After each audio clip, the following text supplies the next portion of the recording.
Welcome back to Southwest Yard and Garden. I'm Curtis Smith. At this time of the year when we're looking for our holiday feast, all the foods we can eat, many gardeners want to know, what can I use that I grew in my own garden in the holiday feast? And so we've come to the Bernalillo County Extension Office to ask home economist Patricia Aaron, what can we use from our own gardens?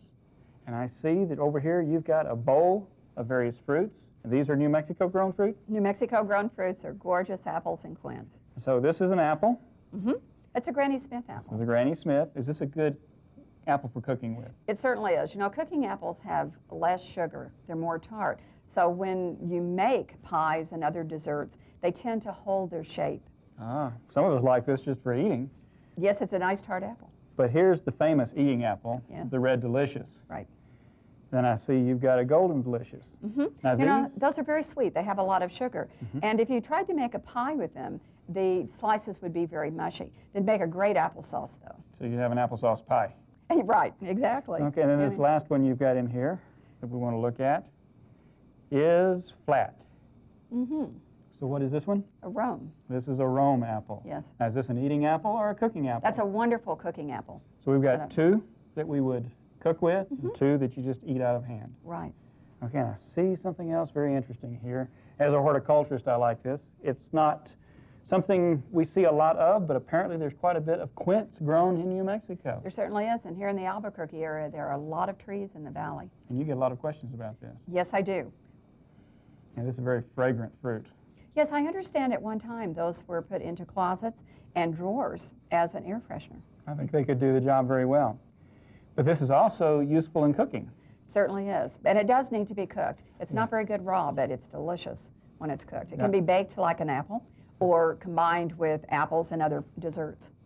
Now, I've understood that these are not good for eating out of hand, but some people do eat these Some people eat raw. them out of hand, And there are some varieties that when you cook them, they turn a beautiful rosy pink. They're really pretty. Extra inducement for cooking it. That's right. Let's see what it looks like on the inside. Okay. Does it look like an apple? Mm-hmm. It does look like an apple the way we cut it. It's a pome fruit, like an apple. Mm-hmm. And you just slice it like this, cut the core out, and that's how you would cook with it. Yes, like you would do an apple. What I've done here to make a pie for the holidays. I was wanting to ask about that. That looks awful good. Really a New there. Mexico pie. This has quince, apples, and green chili, and it's been flavored with a dark rum. Ah, so quince, apple, green chili. So that's going to be a hot apple pie. That certainly can be, depending on that variety of chili that you choose. I choose the Joe E. Parker, though. That's a very mild chili. You get that little extra New Mexico flavor Right, you in get there. lots of flavor, but not much pie. Once you prepare the pie, then you want to pour some butter over the top of it.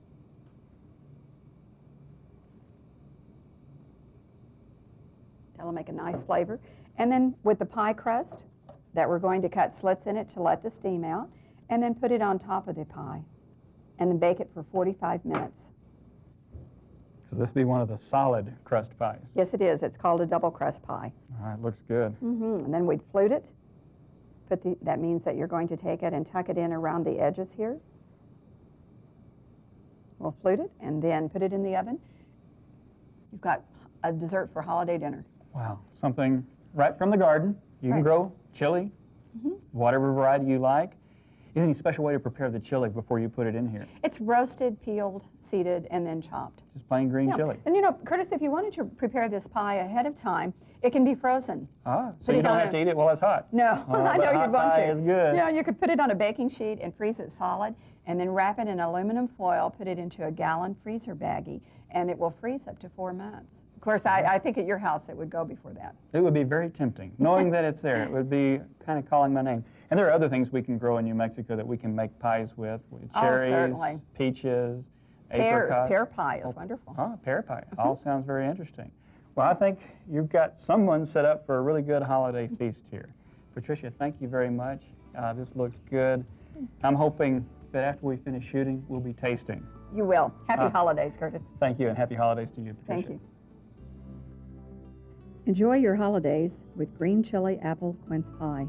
4 cups peeled sliced apples, 2 cups peeled sliced quince, 2 tablespoons chopped green chili, 2 tablespoons dark rum, 1 teaspoon vanilla, 1/2 teaspoon salt, 3/4 cup sugar, 3 tablespoons all-purpose flour.